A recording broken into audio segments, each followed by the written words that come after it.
এটা যেহেতু ধর্মীয় অনুষ্ঠান, এখানে কোনো আন্তঃকন্দল থাকবে না। স্যান্ডেল ট্যান্ডেল নিয়ে কিন্তু এটার উপরে উঠবেন না। যেহেতু ধর্মীয় অনুষ্ঠান, ধর্মীয় সব রীতি নীতি মেনে যার যার কাজ সে করবেন। পূজাটা খুবই নির্বিঘ্নে হবে এবং উৎসব মুখর হবে। গত 15 বছর ছিল 2 কোটি টাকা সরকার দিত, কিন্তু এবার কিন্তু সরকার 5 কোটি টাকা সরকার দিছে। এরা অনেকে দেখি 2-1টাই যে স্যান্ডেল ট্যান্ডেল নিয়ে কিন্তু এটার উপরে উঠবেন না।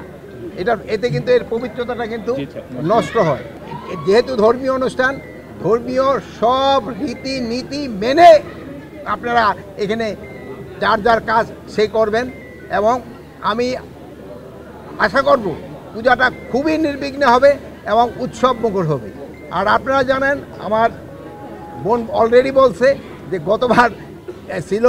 গতবারের থেকে কিন্তু ছুটি বাড়াই দেওয়া হয়েছে এবং পূজা মণ্ডপের সংখ্যা কিন্তু বাড়ানো হয়েছে। এর আগে গত 15 বছর ছিল 2 কোটি টাকা সরকার দিত, কিন্তু এবার কিন্তু সরকার 5 কোটি টাকা সরকার দিছে। গতবার ছিল 4, এবার 5 কোটি টাকা সরকার দিছে। এজন্য এরপরও যদি কোনো রকমের কোনো ধরনের প্রয়োজন থাকে আমরা অবশ্যই দেখব।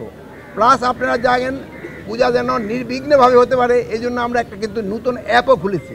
কোথায় কি ঘটবে এটা সাথে সাথে যেন জানা যায়। আর আরেকটা জিনিস হলো, এবার এটার শান্তি শৃঙ্খলা রক্ষাতে আমরা কিন্তু পূজা কমিটিকেও কিন্তু আমরা অনুরোধ করেছি, তারাও এটা সব সময় অবজার্ভ করার জন্য তাদেরও কিন্তু 7 জন লোক থাকবে।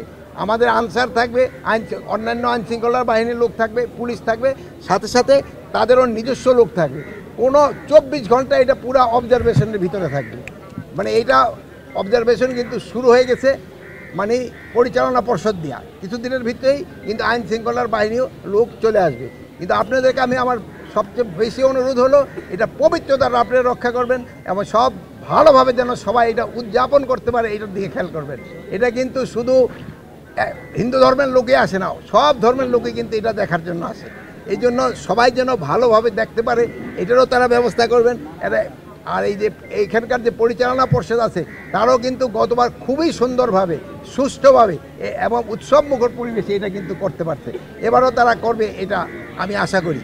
আর এখানে আইন শৃঙ্খলা পরিস্থিতি ভালো থাকবে, এখানে কোনো রকমের কোনো অসুবিধা হবে না। কোনো ধরনের কোনো হামলার কোনো হুমকি নাই, সব কিছু ভালোভাবে।